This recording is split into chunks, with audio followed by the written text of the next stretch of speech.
Welcome to Eat Sleep Nerd, a podcast where you can check out, go AFK, and relax with us as we discuss all things nerd. Comic books, video games, movies, TV shows, and anything else that gets geeks more worked up than Kevin Conroy when he voices Batman.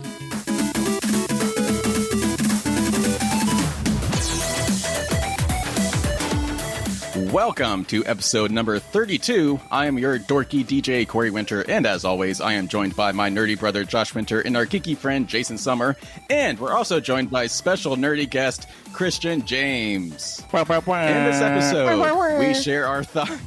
this episode, we share our thoughts on Kevin Conroy. We also give our review of Black Panther Wakanda Forever and our impressions of the Peripheral. And as always, please do not forget to share this show with your friends, and please follow us on social media, on Instagram at Eat Sleep Nerd and on Twitter at Eat Sleep Nerds. Jason, Josh, Christian, hi. Hello. It's so nice to finally have you here. I know. I've been in this town for like 2 months now, just now seeing you. It felt like you were starting to avoid us. I was going to say, to be fair, we've been trying to get you on here for like 3 months. Yeah. Quite some time, man. Quite some time. Yeah. We've been trying to fill that fourth chair. Now I've made the effort.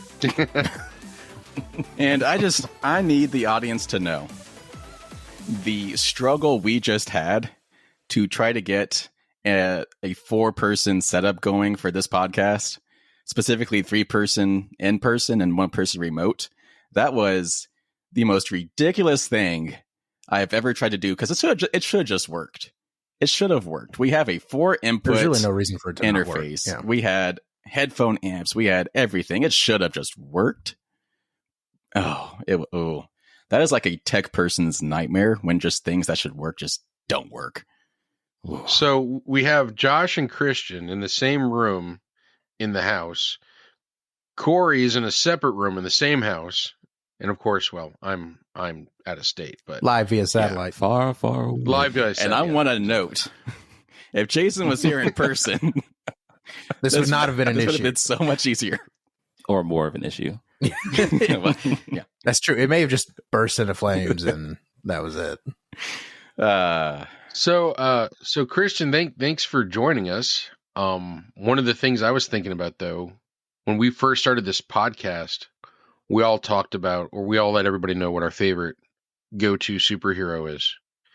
So that is our introductory question for the Eat Sleep Nerd. Who is your superhero?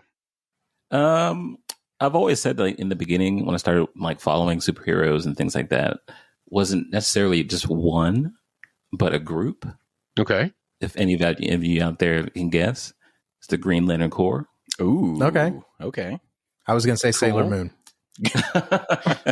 Sailor Moon, even, Power Rangers, whatever, something like that. Yeah. But yeah, the Green Lantern was always my favorite. I like that. That's so much better than just the cliche Batman, Superman, Spider-Man picks. Like, that's actually a little off the beaten path. I like it. Yeah, I mean, I'm a little different. So why the whole Corps? I never thought about specific people. And then, Okay. just seeing those on TV, I always thought it was just like, cool. Because, yeah. They're green, Jason. What's not to like?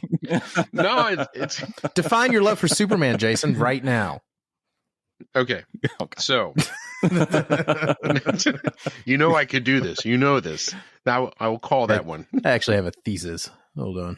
Hang on. Let me get my binder. Let's do our usual thing. Let's go around the room. Because this is actually a pretty light week in terms of just things to talk about. There was like virtually no news aside from the whole Twitter drama, which we just refuse to talk about anymore. So instead of just spending so much time on news, let's just go around the room. What have we been geeking out on this week? And let's let our special guest go first. Christian, sorry, you're not Jason. Christian, Wow. what have you been geeking out on this week? Video games, movies, anything? Video games. Actually, I'm usually the person that's always late to something. Not as in sense of time, I guess. He was actually late tonight. Yeah, I was. I saw Breaking Bad like 2 years after everybody else did. Okay, I get it. You don't bandwagon. Yeah, I don't bandwagon immediately. So I just downloaded the Spider-Man game Okay. to get into that. Okay. Because I'm usually like a sports video game. Yeah. So yeah, that's usually what I get down on. But I was like, I need to like spread my wings a little bit. Now, are you playing on PS4, PS5, or PC? PS4. Corey's going to buy you a PS5. I'm judging a little bit. Hey, I mean, if you want to buy me a PS5, I'm so down. All right, you just enjoy your PS4. That's totally fine. Wow. Wow. That was like continuing. Wow, Corey, I'm kind of The girls easy here, now. you get all confident now. All right, Jason, what about you? What have you been geeking out on? I finished reading my Dresden File book. That was pretty good. I went through my PlayStation and cleaned out my games. You deleted games? I deleted That's not games geek. That's the that I wasn't opposite of playing geeky. anymore. Well, I was making room for other games. Like I have finally downloaded Guardians of the Galaxy. Okay. And I went through the game catalog and added stuff to my wish list, things that I may consider adding. So I spent some time just kind of, dusting the cobwebs off the old PS library. All right. Yeehaw! Not sure that you ought to do Woo. anything, but okay. Woo. What about you, Josh? Ooh. I have been continuing my Star Trek voyage, pun intended.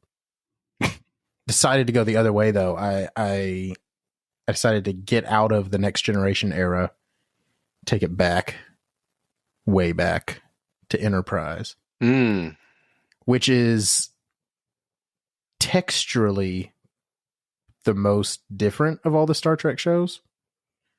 But it's not necessarily a bad thing. It is also definitely a product of the 2000s. And again, sometimes in good ways, sometimes in bad ways. Scott Bakula, I love as Archer. He's absolutely fantastic. I was worried that I was going to have a captain that I didn't like, but no, Captain Archer's great. But like I said, it's very much a product of the 2000s. Some of the action is over the top for like no apparent reason. You could tell they were having a meeting about what they were going to change, and they definitely decided that there should be a theme song with words. That's weird. And we should definitely have like an over the top sexy Vulcan, just because. Again, these are not things I'm complaining about, but you can just tell it's from a different time, which is weird because it's not that long ago. But anyway, so no, it's great. It's fun. Like all Star Trek, there's no bad Star Trek, but it's definitely different. Did I hear something about a sexy Vulcan once? Yes. Sub Commander T'Pol. Okay. Anyway, She's just in little jumpsuits all the time. Okay. Except for when she's in nothing at all. All right. So this week, I continued my reign on Modern Warfare 2. Actually, before you guys came over tonight, I was playing a little bit more. 'Cause I haven't gotten to play too much of it in the past couple of days, but I had today off, and so I was getting back into my multiplayer. And man, I was on a roll. I was getting like 4-person kills, and I was getting like 10-person kill streaks. I was killing it. I almost told you guys, I can't record tonight, guys. Got to keep playing. But no, that's been fun. I also started playing the new Sonic game, Sonic Frontiers. Having never really played a Sonic game before, I wasn't sure if I was going to like it. It's actually pretty baller. It's a pretty fun game. Definitely lighthearted. So if you're the lighthearted, Is this one open world? It is what they're calling open zone. So you can't just go anywhere, do anything, but they're big open levels, but not open world. You can just You're not like on a rail, correct, but it is a level. Correct. Okay. Interesting. So it is fun. I actually kind of suck at it. I'm even playing on easy, and I'm just not doing well. But it's a fun game, especially if you like Sonic, like traditional Sonic games. This is the interesting thing is actually there are levels where it does feel like a traditional Sonic game, where it is more on rails, and you're just doing a time trial to see how far you can get through the level. But then the next level after that, it's a more open map. So it's actually changing up the gameplay every single level. So it is pretty fun as far as Sonic games go. So if you like that kind of stuff, I recommend. But I'm not too far into it, so I can't really give it a score yet. But I'm hearing good things about it, so it's been fun. Do you still have to collect rings? Yes, and they still make the classic ping noise when you pick them up. It's awesome. Excellent. And having never played a Sonic game really before, like I played a little bit with my cousins when we were little, but for the most part, never really had one before. It freaked me out when Sonic came up on screen and he sounds like this big macho deep voice dude. Like it was like, wow, Sonic, you're a man. Like it was a little intimidating, a little off-putting. That doesn't sound right. It didn't sound right at all, but maybe that's just his voice. I don't know. It's like Mickey Mouse going like, "Hi." It's like Chris Pratt voicing Mario. It's like, Oh. I'm sorry, Chris Pratt. It was an easy shot. I'm sorry. Very easy. It was a good one though. So Josh, I know that you wanted to rant about something. I do. And I'm opening the floor to you because it's not really a newsy thing. So we'll go ahead and do it now. What is your rant all about? Because I love when Josh gets all grumpy old geek and just rants about something. So what you got? First off, I would like to thank the council for yielding the floor. So no, we were actually going to talk about this a couple episodes back because it became a topic of contention. Depending on who you ask, you get very different opinions. AI generated art, which has gotten big over the last, I don't know, like 2 months, just because a couple of big engines went online. And it's, for those who don't know, it's exactly what it sounds like. It's essentially a search bar, and you just describe something or type in something or whatever you want to do, and an AI machine will browse whatever its database is. Some use like Google Images, some use different data banks, whatever. And the AI can search for, identify, recognize, and extrapolate different things. So you could say something like a bird on fire running across a purple sky at dusk or something like that. And it would intelligently create that artwork using images that it finds. Yeah. And you can see some really trippy things like, what does God look like? And like it has images of ethereal beings. And so like you can do some really cool stuff with it. Yeah. The point of contention has become that people are using either A, images that they don't have the rights to use in their databases, or B, some of these machines are so advanced that you can tell them to do it in certain styles. And so you can tell it, hey, do Batman on a building at twilight with Catwoman in the style of Jim Lee. And it will create brand new artwork that looks like Jim Lee did it. That's not very fair to Jim Lee, who makes a lot of money making artwork that looks like Jim Lee did it. So anyway, we were going to talk about it, and then we realized, there's really not that much to talk about. Well, now I've got something to say because because one of my hobbies that turned into a side hustle is I run a DeviantArt page, which is a throwback to anyone from the early 2000s. It's still around. But DeviantArt was just a website where you can share artwork. And because people would frequent it to look at different art forms, most of the artists on there also do commissions through there. And I've made a decent amount, like $2,000 or $3,000 a year doing that. Like it's not a ton, but it adds up. DeviantArt this morning, what is today? Friday? Yeah. Friday, November 11th.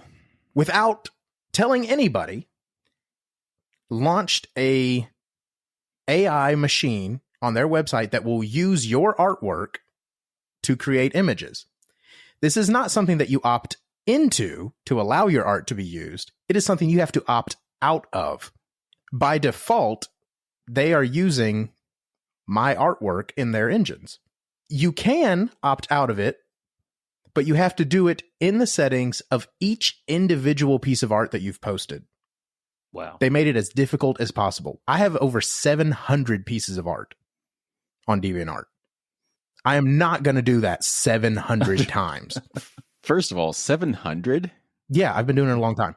Right. High five. Thanks. Yeah. Thanks. But here's the weird part. They're not just doing their engine. They're loaning your artwork out to other engines. Of course. This is extra frustrating because in the terms of service for their website, there's a whole article that says you own your artwork. They do not own your artwork. I was going to ask if that was something they could legally do because of what you opted into via terms of service. Correct. But no, you have not. You can't. Okay. However, they just changed their website so that you have to actively go in and say you don't want it done. So the way they're getting around it is they're not forcing you to do it. You can go turn it off. They're taking the Facebook approach. You can turn it off. We're not making you do anything. But they made it as inconvenient as possible. Anyway, but the extra annoying part is if I did decide that I was going to go to all of my artwork and turn it off, that only turns it off for the third-party machines. For their own, I have to submit a form and they'll get back to me in 10 days. That sounds really shady. I expunged my account. I deleted 700 pieces of art off of DeviantArt and told my followers where they can find me elsewhere. Wow. I mean, you saved your art, right? Most of it, yes. Okay. I was like, dang, that's aggressive. That's an aggressive move for just to. But I mean, is that just not the most ridiculous thing you've ever heard in your entire life? I mean, okay, maybe not in your entire life, but isn't that friggin' annoying? Very inconvenient. Yeah. Like they did something crappy without telling anybody. That's the other thing. There wasn't like an announcement or anything. No email. Yeah. No, it was one dude noticed it and then told other people, and then it blew up on Twitter, and then everybody looked, and I was like, surely this is like a false flag or something. And I checked out. Nope, it's doing it. I used the search engine to create art that looked like my art because it used my art. So they didn't announce it. Someone just noticed that they made this change. Yeah, the only thing they announced was that they were launching the AI generator. That's so stupid. They didn't explain how it worked or anything like that. You had to go into settings and figure out how it worked. Oh, amazing tactics. Right there. Yeah. Ooh. I feel like there's a lawsuit happening here. Yeah, somewhere. it was just the shadiest thing ever. So anyway, that's my rant. That's pretty significant, particularly when we're kind of in a time where the concept of, public identity, privacy online is a crux of a lot of discussions and policy right now. Yeah. And the fact that they would just kind of make this really shady decision in the face of all that just kind of speaks to the ethics of the people who are running DeviantArt. Yeah. And it got so bad with people doing exactly what I was doing. The website kept crashing this afternoon.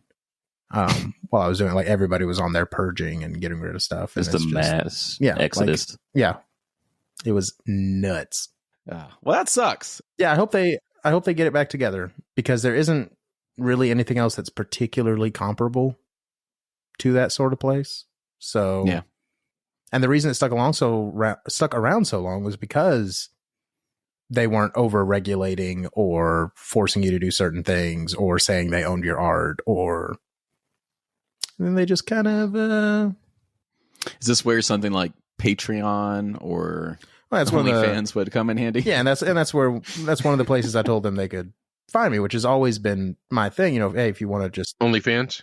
No, Patreon. No, Patreon. Sorry, just wanted to be clear. He could always be found on OnlyFans. Yeah, I will. I'll be starting an OnlyFans to support Eat Sleep Nerd. It's not pay-per-view content. It's just a flat subscription rate. So once you're in, you're in. All right, boys. Do you want to get into our nerdy news? Hit it. Let go. All right, we have one story for this episode that we're going to be talking about in our news segment. And it's a story that I cannot believe we're actually covering at this moment, because Kevin Conroy, the voice of Batman for all of these years, has died at the age of 66, I believe, right? 66. 66. He was still active as a voice actor, as Batman. Still going to conventions.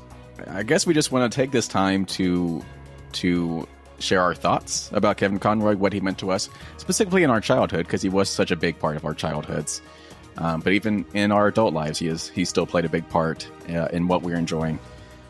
So I'm not the biggest Batman fan, but obviously I did love his work. So I do want to turn it over to you guys, the bigger Batman fans. I feel like everyone's looking at me. No. I mean, he is Batman. Like we've even had the debate before, who's the best Batman?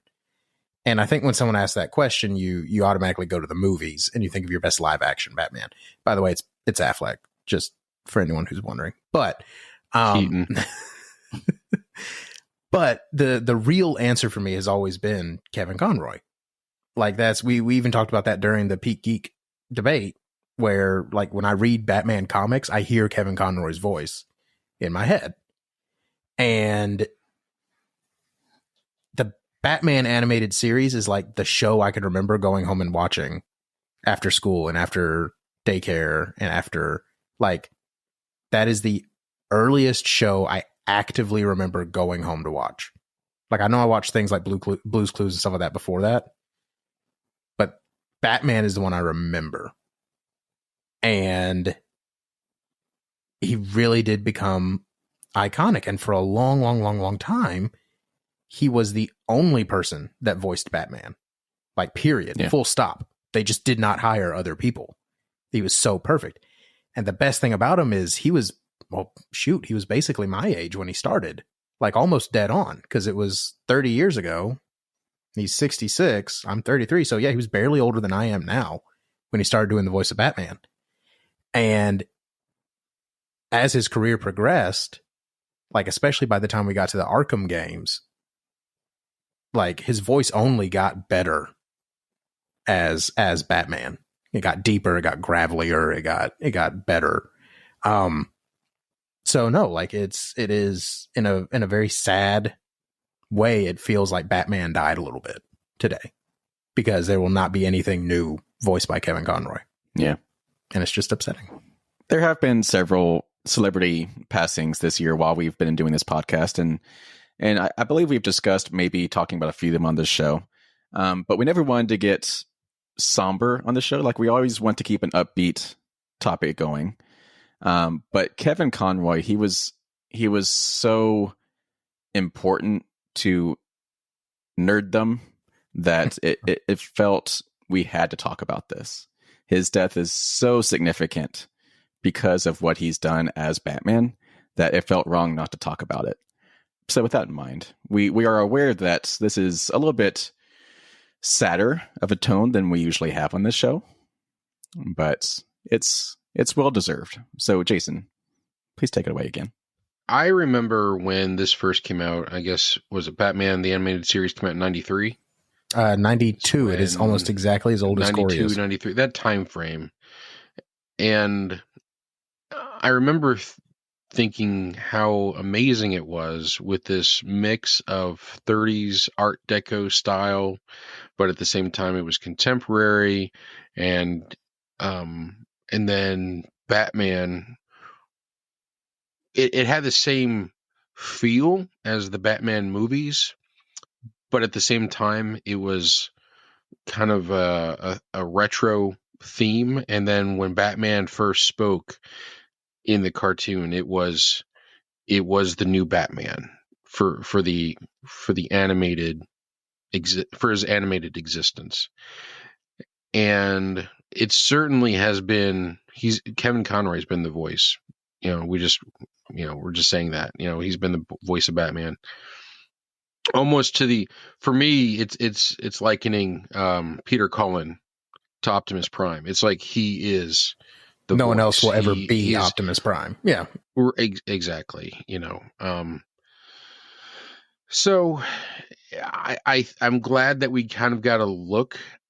Kevin Conroy got to play Batman, or Bruce Wayne at least, in Crisis Infinite Earth. Yeah, that was cool. In the CW series, crossover series, which I think it was a testament to how important he is to the DC universe, that he got to do a live action version of his character. So it's clearly it's a sad day for not just for his friends and family and his fans, but also the DC universe.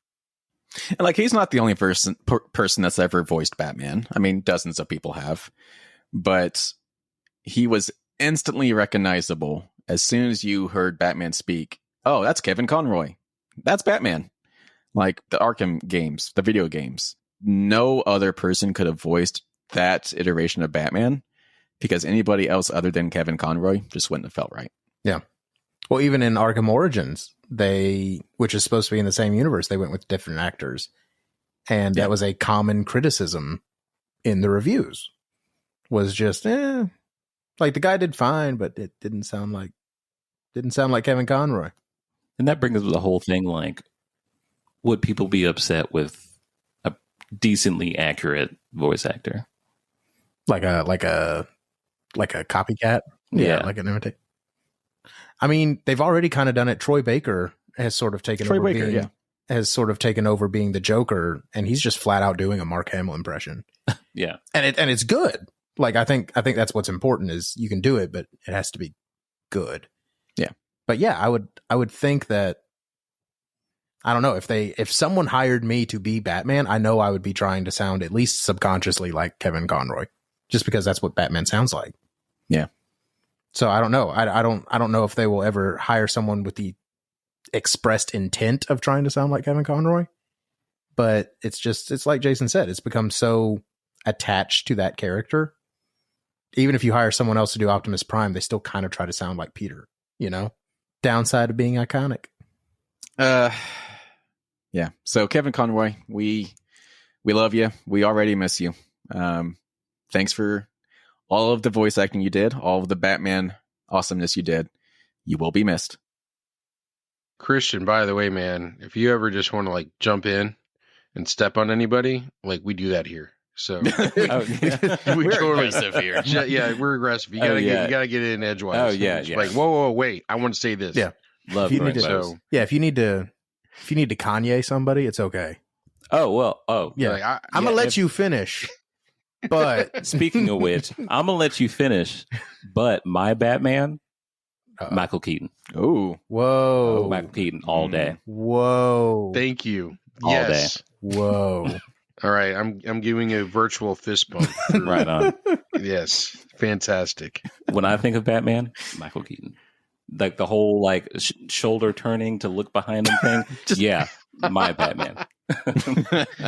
Robin. So are you also excited for his appearance in The Flash? I am. If it happens, you know. God knows You're what's right. going to Yeah. make it to the screen. Yeah, like You're right. If we can just make it to the freaking movie, I think we're going to be okay. yeah, we'll be real surprised to see a poster. Yeah. well, speaking of which, it came out. I don't know if it was like an official release, but at least my leakers were saying that the first trailer for The Flash will not come out until next year. Yeah. Seen that. The Flash's official Twitter page, or at least I'm assuming it's the official Twitter page. I had a check mark, but God knows what that means. They actually tweeted that, the trailer will not be coming. All right, did we pay the $20, the $8, or did we just pay $28 and get it all covered? I don't know.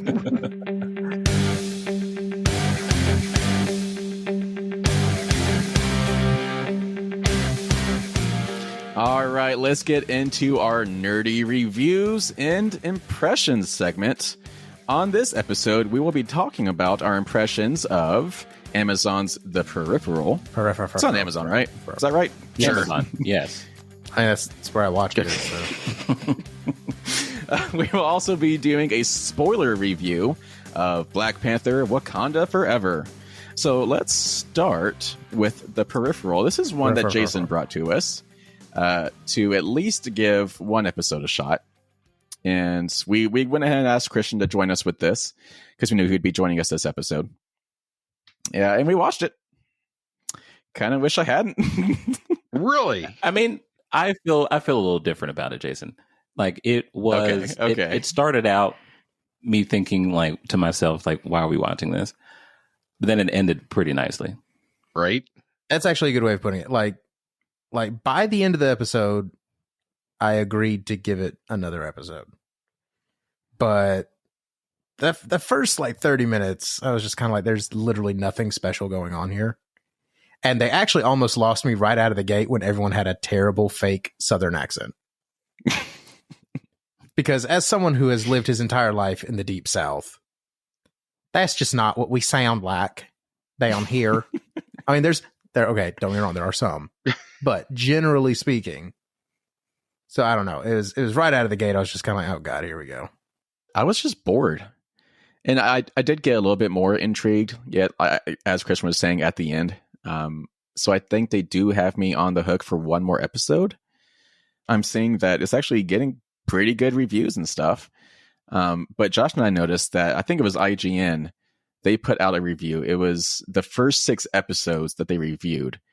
So we're usually when that happens, it's because, in this case, Amazon, they sent the press 6 episodes in advance to review. And that's a big chunk of episodes to send press in early viewings. Like typically you'll get like 2 or 3 episodes of a early release show for press. So I'm kind of thinking maybe they knew that the first episode was not going to hook people. So they had to send press at least 6 episodes to really drive home the point that, oh no, it is a good show. It just takes a while to get there. Because after one episode, I'm not feeling it, but I'm just like, there has to be something coming where it gets better. Like Andor did the same thing. They released a couple episodes right out of the gate because that first episode of Andor, it's a slow burn, real slow burn. And if I'd had to wait another week to get to the second, I wouldn't have watched it. I will say, I mean, it is an interesting concept. Like, I like the idea of the virtual world being so advanced that you can actually tell what's real and what's not. So I like the idea of like the whole Matrixy Tron concept. See, here's the thing though. And I think that's what I didn't like about the episode is they did the opposite of what Jason and I say you need to do. They told us instead of showed us. Like, they did zero world building around that game or whatever. They just kind of said, okay, they're in the game now. Like, that was it. If it wasn't for the waypoint lines on the road, you would never have known that it was supposed to be a game or anything. You know what I'm saying? They didn't lean into enough of showing me what this game is, how this game works, and how that, and maybe that's coming in later episodes. But then that comes back to the issue of it is your responsibility to get me interested when I start watching the show. And so I felt like they just, I don't know, they haven't really done a very good job of explaining the world that it's supposed to be set in and why I should care. Well, no, I will say that one thing I thought was pretty awesome was when they were in the virtual world in the car and he had to fight the robot driver. Yeah, that was a cool scene. Like, that was awesome. That was awesome. That driver was like... Yeah, like, don't get me wrong. Like, the episode is not without interesting points. Like, I'm not saying it was a dumpster fire. But, like, if I was going to rate it after one episode, soft 6. Out of 10. Out of 10. Sorry. Yeah. Sorry. That's not our skill. All right. And Corey, to your point, like the car fight. Yeah. Like in the Matrix, before anything ever happens, Neo goes through like some kind of like training montage.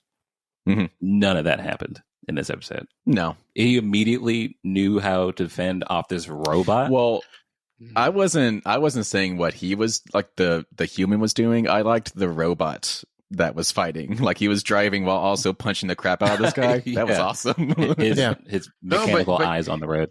He makes a good point. Is like, if this is a virtual person, if this is a person controlling an avatar, their skills should reflect what the person's skills are. Yeah. Yeah. Not. Yeah. So that's a good point. And again, I didn't even think about this that. Would have been good if we'd done a little world building. Yeah. Mm-hmm. And some exposition. Let's go ahead and get Jason's thoughts. Because I know you, I guess, have been enjoying this. That's why you recommended that we actually go watch it.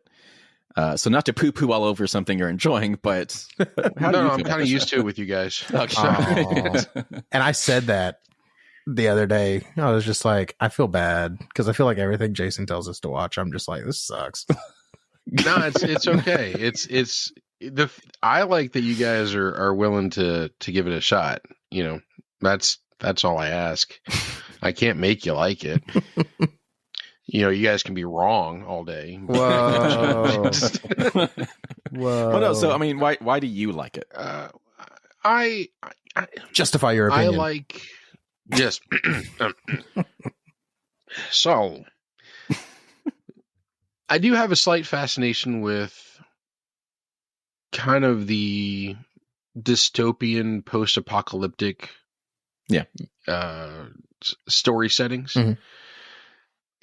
which is probably why I like games like Horizon Zero Dawn so much, stuff like that. Yeah. And this kind of had that feel, kind of a dystopian, kind of a rundown town, near future. They're making the best that they can do with, they run a 3D printer business, which I can see actually kind of happening in the next Yeah. couple of years. Instead of having a Photoshop, you do a print shop, with 3D printers, stuff like that. And nobody's really doing well. And I think we're all familiar with towns like that. We've been through them. Sometimes we've lived in them, so we know. And then of course there's the escapism, which we're all familiar with, when we all engage in that. So it's kind of a continuation of the lives that we exist in now, 10, 15 years from now. So there's a realism to it, which I appreciate. And I think that's the part that hooked me, was that I could see us going in a direction like this, and that kind of technology becoming a reality. Yeah. So it wasn't too far-fetched for me what they were doing.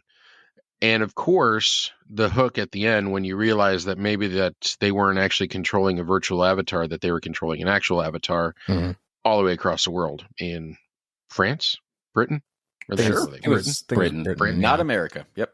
Not America. Yeah. So, and just to build on that, we forgot to cover this article, that this VR developer came up with a VR set that could actually kill the user if they die in the game. Oh yeah. Like, I did this see is that a real article. Yeah. Yeah. So, I mean, if we're going to talk about, virtual reality becoming reality, there's a little taste of it right now. So that's why I liked it, and I'm certainly hooked. So here's the question, Jason. Yeah. All three of us kind of said the same thing. Like, bumpy start, I'm not totally turned off to it. Should we keep watching? Is there something to keep watching for? Okay. Well, yeah. Okay. So always when we talk about shaky starts, I'll always refer to Star Trek: The Next Generation. Oh, yeah. So you do Episode that. 1, Josh always refers to The Office. So I guess we all have our examples. Yeah. Season 1 of Star Trek: The Next Generation. Pretty rough. Was pretty rough. It was rough. So pretty rough. Yeah, give it a shot. Okay. But I just feel like the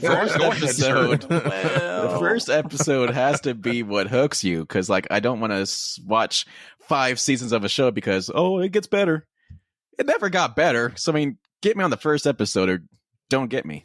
Well, now we've talked about how media has changed because of streaming, and I think that's one of the things that has changed a little bit, is because they can release 2 or 3 episodes at a time, or shift around release schedules or something like that. It's not like when things came on cable where like there was a set time it had to come out. So I kind of wonder if it's almost, I mean, like, we talked about with video games, you can release a day 1 patch. The game doesn't even have to be finished when it comes out. Maybe this is kind of the modern equivalent for television, is, well, we're going to give them 2 or 3 episodes to really get into it. You're going to binge it anyway.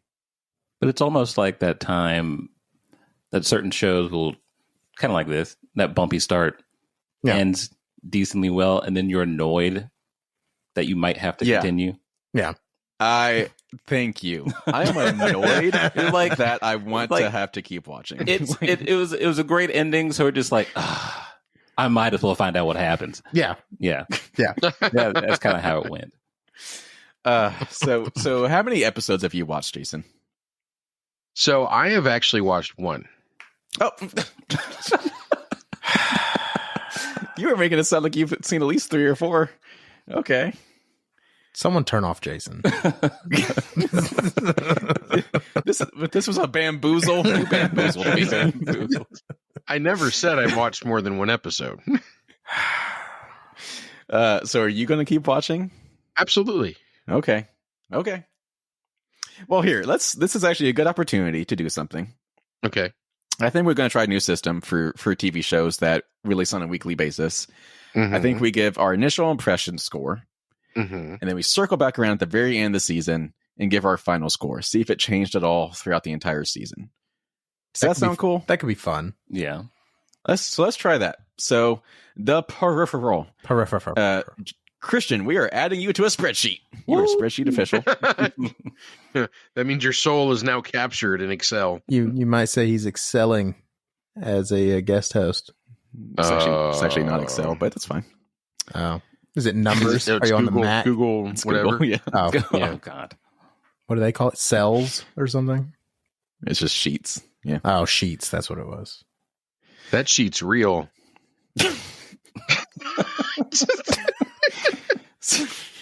So, yeah, you can't curse, but if you make your one. puns sound slightly like a curse, it's totally fine. All right, so the Peripheral, after one episode, let's start with Josh this time. How are you feeling after one episode? 2 poorly defined painkillers out of 5. Okay. Let's go with Christian.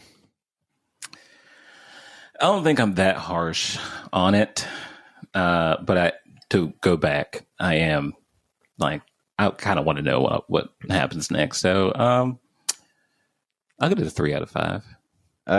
I'll keep the train going with a 2 out of 5. The Winter Boys were not on board. We were not. I see that. And we did not actually watch together. Like, we watched this separately, and we still came up. Me and Christian watched it together. Feelings. Yeah. We watched it on the old projector. I was like, what is a projector? I've not heard. Oh, never mind. You uncultured swine. Jogging. It's in Sweden. I think it's a soft J. All right. And Jason. Jason says, I'll also give it a 3 because I stick to my. It's okay to like it, Jason. Yeah. You can give it a 3.5 or a 4. No. I did. No. A 3 is Jason liking it. No, I like it. Yeah. No, I like it, but I'm also going to be objective in my rating. Okay. Yes. All right. Well, Yes. across the board with a 2, a 3, a 2, and a 3, that averages out to a 2.5 out of 5 after one episode. But it sounds like we're going to keep watching, so we'll circle back around at some point once the last episode airs and give it a final review. All right. Let's get into our spoiler review. Emphasis on Black spoiler. Panther. Lots of spoilers. I think there's going to be lots of spoilers in here. So Black Maybe some Panther spoilers. Wakanda Forever. Ibambe! No? Nothing? If we all do it together, it doesn't sound it doesn't sound as racist if we all do it together. It came from a good place. So setting the tone a little bit, this was a pretty depressing superhero movie, at least compared to other superhero movies. Like, that really set the tone throughout the entire movie that they were mourning the passing of real life Chadwick Boseman, but also character T'Challa. And typically when you have those grieving scenes, especially in superhero movies, it's like one scene and then the rest of the movie is happy-go-lucky. But like with Black Panther Wakanda Forever, the entire movie was about the grieving process. It's like the entire movie is sprinkled with sadness and Mourning and just a somber tone. And it even plays into, there were big action set pieces, but most of them did not have any background music playing. And so it set a much different tone for even the big action set pieces. Like on the bridge, is the one that's coming to mind. The bridge scene where, I forget her name, the general was fighting off everybody single-handedly. There was no music playing. It was just a silent fight scene with nothing but the grunts and the punches and stuff.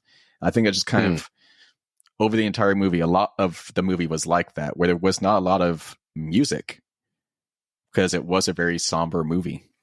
But holy crap, the music it had, though. Yeah. Like, that is one of my favorite scores, not just in a Marvel movie, but like in a movie. Both the score and, I don't know, what do you call it? The radio music that you can hear as well. Soundtrack. Like, I ended up downloading both albums, the score and the actual hits album.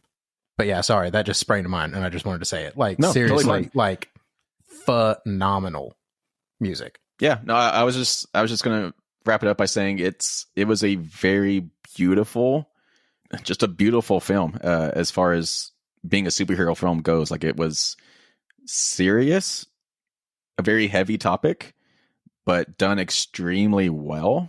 And there was also some superheroing things going on too. So I loved it. I thought it was a fantastic movie. I think it wasn't really a pacing issue, but I think Josh and I both had the same thing. We watched it together. It felt like a long movie.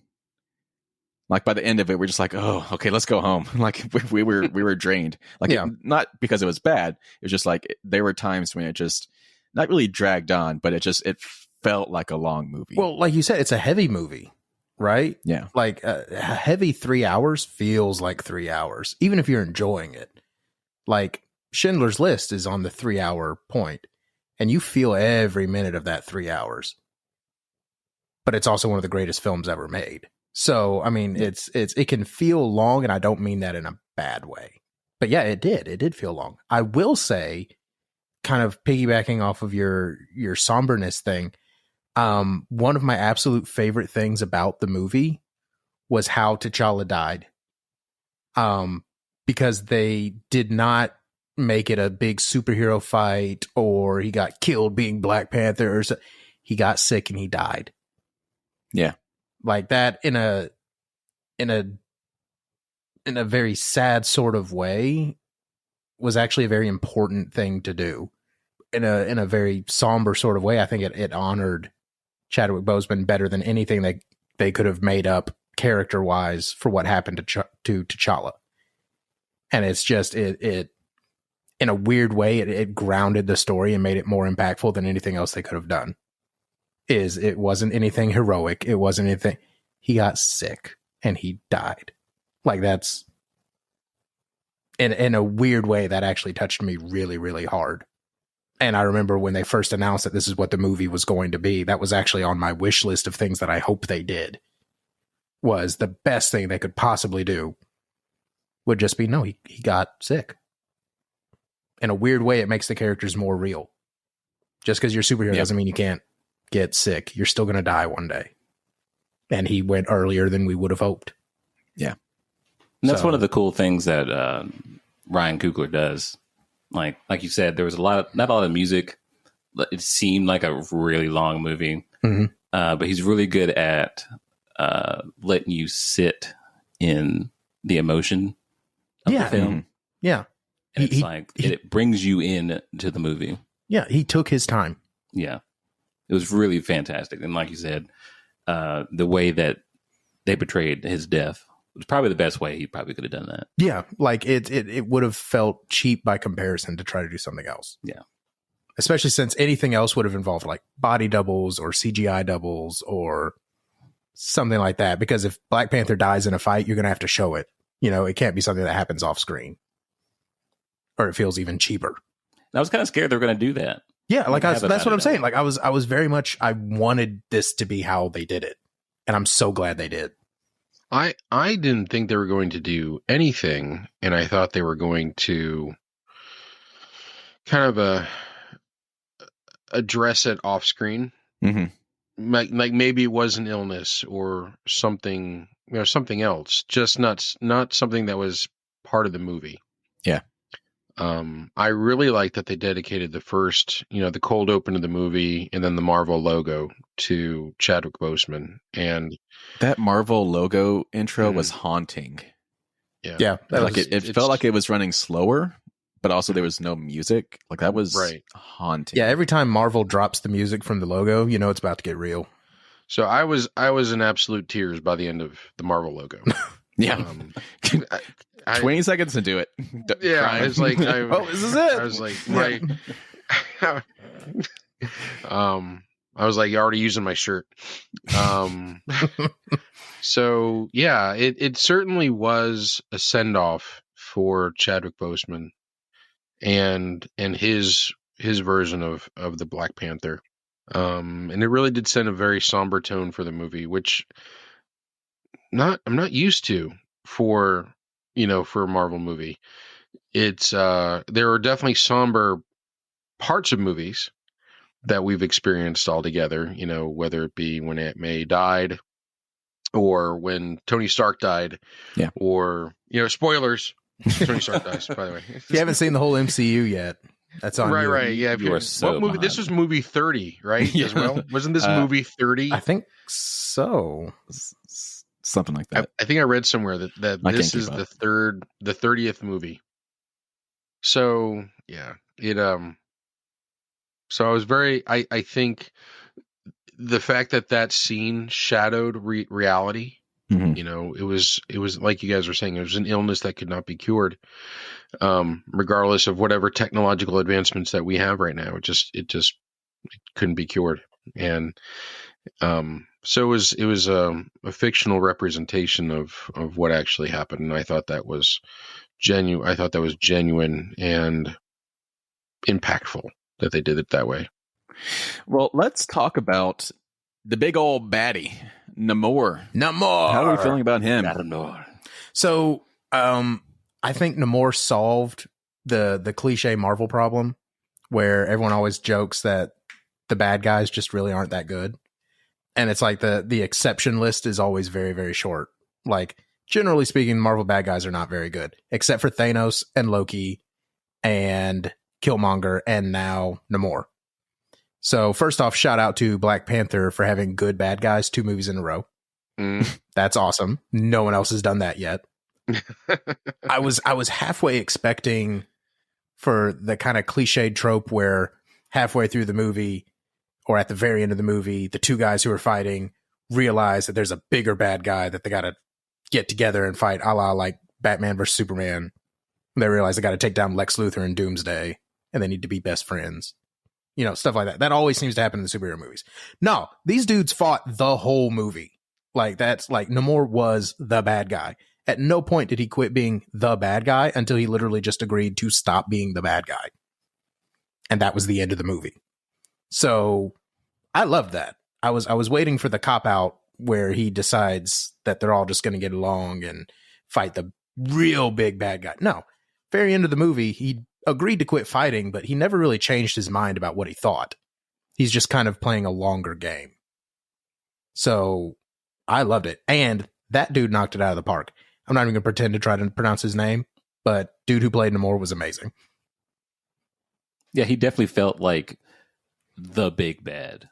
Yeah, like it earned it as soon as he was on the screen. Yeah, it was that. It's not like any other like superhero movie that where you can imagine the bad guy changing his mind. Yeah, you know, he was like, "No, this is what it is. This is what it's gonna be. But I'm gonna let you sit there, until I come back. Yeah, I'm gonna mess you up. I'm gonna give you a minute to catch your breath, and then I'm gonna come mess you up again. And I'm letting you know. Be ready." I couldn't take his little feathery ankle feathers seriously. I mean, it's a carryover from the comics, right? Like I know, that's but why it felt weird to me. I think they did it as well as they could have. Yeah. Like, I don't. And did everyone catch that? He's a mutant. You mean when he specifically said, "I'm a mutant"? Yeah. Yeah. Yeah, I caught that. Yeah. You picking up what he's putting down?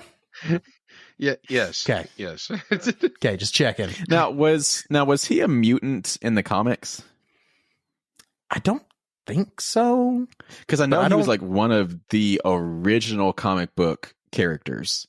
Yeah. He first appeared publicly in Marvel Comics #1 in October 1939. He was one of the first characters in the golden age of comic books for Marvel Comics. He was one of the top 3 characters, along with Captain America and the original Human Torch. Moreover, Namor has been described as the first comic book anti-hero. So he's one of the oldest comic book characters in existence. Finally seeing him live action. Interesting. With the ankle wings. Bird ankles. Of course, like they kept it. They kept the ankle wings. Well, see, I when I saw it in the trailer, I was like, this is not going to work. But I liked how they actually I liked it. Yeah, used the ankle feathers. He clearly was a master using them. So I was like, okay, that's all right. All right. Well, as long as he's using them correctly, I guess I can let it pass. I don't. Like the main thing I was wondering, like how the physics work, because those things are propelling him from the bottom, but he's staying erect. Yeah, the entire And look at how's that. How's he not going ass And over like how he elbows? like stair stepped up into the sky. Like how does that work out? I liked that, the little dashing moves or whatever. I thought that was cool. The little zigzag flying pattern. I thought that was pretty cool. Brain fart. Never mind. Sorry. I had a train of thought and it derailed. Yeah. Well, let's take that derail to the next character. How about our first look at who is essentially Ironheart, Riri Williams. You want to try that again? Is the no she has a Riri Williams. Riri Williams. Sure. Yeah. Ironheart. Yep. She was there. Ironheart. Okay. So I really liked her. I was worried it was going to feel forced and like an obvious Iron Man replacement. I think they did a good enough job establishing her character. I think having her be the person who built the machine that kind of kicked off the story was a good way to ease you into her as a character. There are two things about it that I did not like. One of them is a story thing and one of them is a design thing. I thought the CGI, especially on the final Ironheart suit, was kind of crap. I thought it looked really flat. I didn't like it. So again, I don't know, since it's a Marvel project, if maybe it was redesigned a week before the film had to go out or something like that, and they just had to cram it in as fast as they could. I don't know. I did not care for it, especially during that big final battle at the end. I just thought it kind of looked a mess. Yeah. That didn't bother me as much as during their escape in the middle of the film, where they're trying to get away from the FBI, she crashes a drone into 20 federal agents, killing all of them. And this is never addressed again, nor does she show any remorse for it. Well, do we know that they died? Because we saw them running away. All of their cars blew up. Well, they weren't in the cars. And they were not particularly far away from the vehicles. I'm just saying. I don't know. When Martin Freeman showed up on the bridge, they didn't mention one part rubbed me the wrong way. I was just kind of like, just for any superhero, that would have been kind of a lot. I think the insinuation was that no one got hurt. I don't. Okay. Because like when they showed up, like when I guess the CIA showed up on the bridge, Martin Freeman and what's her name, they didn't mention anyone was hurt. They just mentioned that two cars looked like they crashed, but they disappeared. So I don't know. I feel like they would have mentioned that a bunch of FBI guys died. Well, clearly the scene was cleaned up though. But they would have mentioned that a bunch of FBI guys went missing. All right. I'm just saying, it's either bad storytelling or characters doing things that I don't like. You can take your pick. I mean, we've gone through many Avengers movies with buildings smashed and debris going everywhere without anyone being killed. That's true. That I'm just saying, that one story beat irked me. I did not care for that. Maybe we'll get like the Wakanda Accords like 20 movies later. Oh, good Lord. It'll be brought out by Harrison Ford. So what about Shuri? She was the shining star of this movie. The new Black Panther. For now. So Josh has a theory. I don't even think it's a theory. I think Corey's the only one who disagrees with me. Okay. Okay. Let's take a poll. What is this? Oh, what's his name? Okay, so old Winston Duke at the end of the movie challenges for the throne, and like Shuri straight up just didn't go to the ceremony. Like she clearly has no desire to be queen or and my understanding is the Black Panther title is tied to whoever rules Wakanda. Is that correct? Correct. So if he challenges for the throne, he becomes Black Panther, does he not? See, I disagree. I think they have traditionally gone hand in hand. Black Panther is the ruler, but I don't think they have to. So I think he could be the new king, but she remains Black Panther. But when Killmonger challenged for the throne and became the king, he became the new Black Panther. Because he wanted Well, that's because he kicked T'Challa over the edge and essentially killed him. I'm just saying. He just became the Black Panther and the King because there was no one else. He killed the guy that he was challenging. Yeah, okay. So all I'm saying is Shuri never really wanted to be the Black Panther. She became the Black Panther because she had to be, because she knew it was the best way to help in the oncoming fight.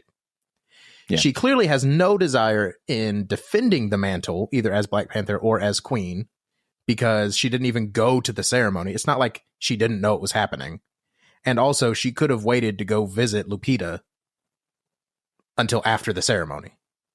So, like, she clearly actively chose to not go do that. So, to me, this registers as her abdicating those positions. And also, I just really want to see Winston Duke as Black Panther. So that was going to be my next thing. Can we actually picture gigantic Winston Duke as a Black Panther? It's half the reason I'm on board. That's like Hulk wearing a Black Panther costume. Like, I'm on board with it. Dude is huge. All you're doing is selling it more. Like, I'm just saying. Well, Jason, what are you feeling? You haven't said much. Yeah. Oh man, I was all over the place with this movie. Oh. So I knew Shuri was going to be the new Black Panther, but I was actually hoping it was going to be Nakia. Yeah, or Nakia. I was too.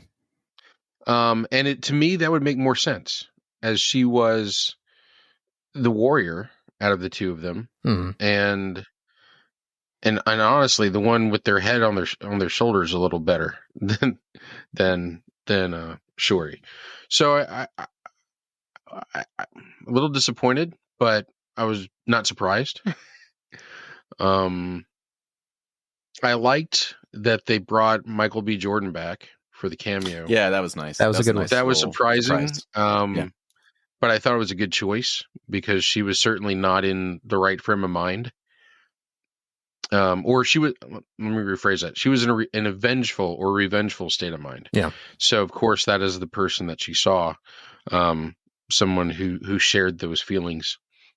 And I also, the subtlety of her picking the gold helmet versus the other two was kind of aligned with that, which I believe was the colors that Killmonger wore, right? It was. Oh yeah, in the previous movie. Yeah. Which I didn't even make that connection. Yeah. Okay. Which shout out to the Marvel trailer trickery continuing, because even when we saw her suits in the trailers, they were very much designed to just be a female version of Chadwick Boseman's suit. What ended up showing in the movie, gold trim, different design. Interesting. Yeah, faking those trailers again. So my question is, if we go back to the question of whether or not the Black Panther is also the ruler, was T'Challa the actual Black Panther when his father was still alive and king? No. So I've always been confused about that. If you watch Civil War, which was their first appearance, he had to take the Black Panther ring from his father, which at the time is what housed the suit. After the explosion, you actually see him pull the ring off of his father's hand. So we actually saw so I've always been confused about that. So we actually saw the origin of T'Challa's Black Panther in Civil War. Yeah, they just skipped the part where he did the fruit and all that other stuff. Interesting. So you want to talk about people who would look funny in the Black Panther suit? Old T'Chaka's stop, but running around out there. Just saying. You know, that did cross my mind a couple times. Yeah. But before that happened, I was like, did he fit in that suit very well? It stretches. Was it altered? Poor Papa. They come with a corset? It's well, you know, it's a slimming outfit on top of everything else. Just one solid color. Well, what else is there to talk about before we wrap this up, guys? It was a big, long movie. Lots happened. There's a little bit about the post-credit scene. Yes, thank you. So yeah, that post-credit scene, the mid-credit scene, I guess. Mid-credit, yeah. That I did not have a dry eye. That one hit hard. Yeah, I remember watching this, thinking, I I guess we went over like pretty much how this movie was really somber and things like that. And that was pretty much the theme of all of Phase 4. Yeah. Loss and mourning and grieving, things like that, starting with like WandaVision, grief. Yeah. Talking to Winter Soldier, grief. PTSD, things like that. Anyway. But I did hear someone talk about like usually like post-credit scenes seem like a commercial for the next movie or thing that's coming on. This didn't feel like that. It kind of felt like it very much wrapped up the movie in the way that it should. Yeah. Like there's no way you could probably take any of this information outside of this movie. And that kind of felt great. And like you said, like tears. They didn't fall because I'm a man, but they were there. They were there. They were welling. Yeah. No, so I was telling Josh, I think it was the director. He was saying that even if Chadwick Boseman had not died, their plans for the original script of the movie were actually going to be a similar tone. It was actually going to still be dealing with grief, specifically in the aftermath of those 5 years that everybody lost. And it was going to essentially be about how, some people came back, but in those 5 years everybody was gone. People that were still behind died. So when people came back, a lot of their loved ones were no longer there. So it was actually still going to be dealing with grief and things like that. So just the fact that Chadwick Boseman did die and that actually kind of reworked the script, it actually did not change the tone of the movie. I think obviously it just drove the point home. But yeah, that mid-credits scene, that child, is that like a real-life relative to Chadwick Boseman? Because he bears a striking resemblance. That's what I was thinking. And I'm wondering if that actually made it like a more impactful thing because it maybe was a real-life person to Chadwick Boseman. Or CGI trickery. A lot of deep faking. Interesting. Well, that's weird. All right. Well, that is Black Panther Wakanda Forever. Let's give it some scores. Let's go back to my handy dandy spreadsheet. Who wants to go first for Black Panther Wakanda Forever? I'll do it. Sweet. Okay. Guests first. Yay. I wasn't going to get into the topics of cultural type feelings, so I'm not. But yeah, like going from the first movie. We're going to tell the audience that you were. Okay. But going from the first movie to this one. Wait, what? No. Okay. Oh my God, I just noticed. It definitely felt different, but the same. Very powerful, things like that. The length of the movie, I like that kind of interaction or like subliminal interaction in movies like that. So being able to sit within the movie, take in all the feels, because definitely the first trailer that came out got me in my feels. So I was excited to see it. So, but the little nitpicky things that, can be addressed like anyone ever could say. So I'd probably give this like a 4 out of 5. All right. Let's go to Jason. Like I said, I thought this movie was all over the place. There were parts of it that I loved immensely. I loved seeing the characters come back. I didn't realize I needed more M'Baku, but he was much needed comic relief in this movie and a source of wisdom. Yeah. Which I really liked. I also like how his character is portrayed, like his leadership style. I'm a big fan of just how he does his management of his particular group of people, his tribe. I feel like the focus on T'Challa's death, I get that it was important, that it was overarching for the movie, but I think it was too much. It was too heavy for me. And I think it kind of weighed down the movie a little bit. And it actually, I feel like it kind of was missing the heart that Chadwick Boseman brought to the original Black Panther. So I kind of feel like there was kind of a little bit of a miss. So I'm going to give it 3.75 out of 5. That's disappointing, Jason. I'm sorry. So I'm going to go next. And I loved that a Marvel movie was able to handle such a heavy, real topic with grace, while also still making it feel like a Marvel movie that you are accustomed to seeing. And yes, my big con was that it did feel like a long movie.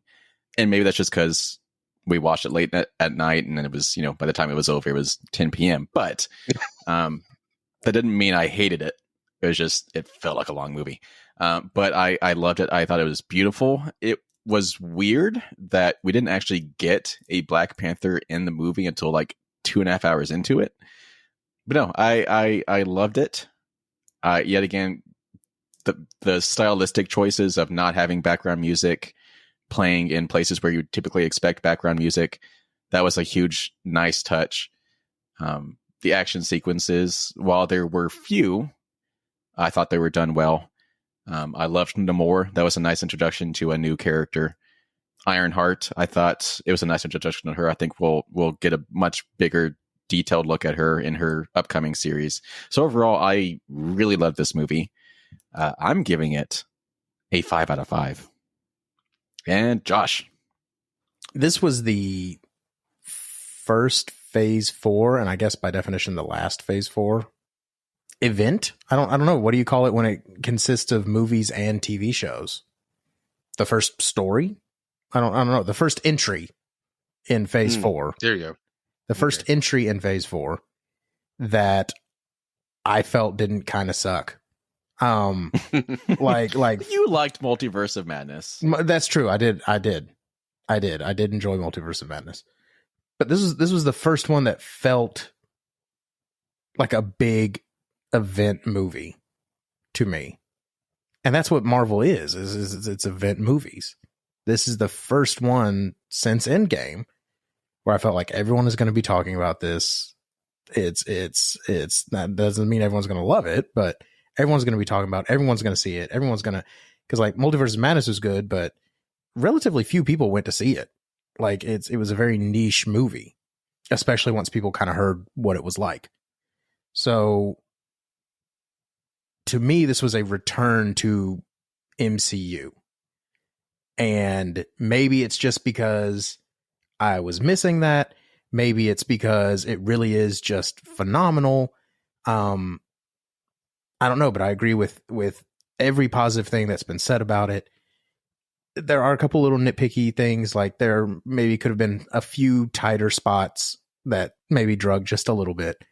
But for the sake of excitement and awesomeness and actually making me feel something at the movies, I am giving it 5 beads out of 5. Yes. All right. So that puts us across the board at a 4.4 out of 5 for Eat Sleep Nerd reviewing Black Panther Wakanda Forever. That feels really good. All right, gentlemen. Well, this has been kind of a downer of an episode, but it has been. It's been a fun time. But Christian, thank you for joining us. This was a pleasant treat. No problem. We hope you will keep coming back. We would like to. Yeah, you're going to come back, right? I'm going to try. It's not a question. You're coming back. Oh yeah. Just... So yeah, I am coming back. Yeah. Okay. So as far as programming notes, we don't have too much coming up that we're going to be reviewing. We'll have some one-off things here and there throughout December. I think we're going to be talking about Willow. We're going to be talking about, what else do I have up on the thing? Andor, Willow. Yes, Andor. Good point. That's coming up, wrapping up pretty soon. We have. I want to talk about Violent Night, that Santa Claus movie starring what's his face, The Whale, starring Brandon Fraser. Avatar 2, Knives Out 2, the Guardians of the Galaxy Holiday Special, and that's about it. That's all I got on here, guys. So Christian, you can join us for as much of that as you want. All of it. And I think we're going to have a special episode airing the week of Thanksgiving. Spoilers. Be on the lookout for that. I'm not going to give you any more than that, but it's coming. We've got a little special episode coming. Jason, Should our audience be doing something with the whole Facebooks and Twitters and Instagram? You mean like sharing? Sharing. That sounds right. Well, I thought you meant like cyberbullying. We have this multi-level marketing scheme Okay. where if each of you share with 2 people, and then they share with 2 people, and so on and so forth, our listener base will grow into, like, I don't know, a pyramid shape. I would recommend that this happens. You only have to tell 2 people, and you just ensure that they each tell 2 people each. It's not hard, but you know that you're missing out. Now, I do want to give a shout out to one of our friends, Jason, Thomas Rhodes. If you're listening, we know you're listening. You have been doing the work. We see you. We appreciate you. Don't let up. Keep going. Keep sharing. I definitely told 2 people a while ago, and look where I am now. Okay. Oh, Right. Yeah. I mean, you could end up. No, we don't make promises. If you can actually prove that you got 2 other people to listen, we'll make you a host. Who cares? But we'll just keep adding. Like, we won't rotate out. We'll just keep adding hosts. Yeah.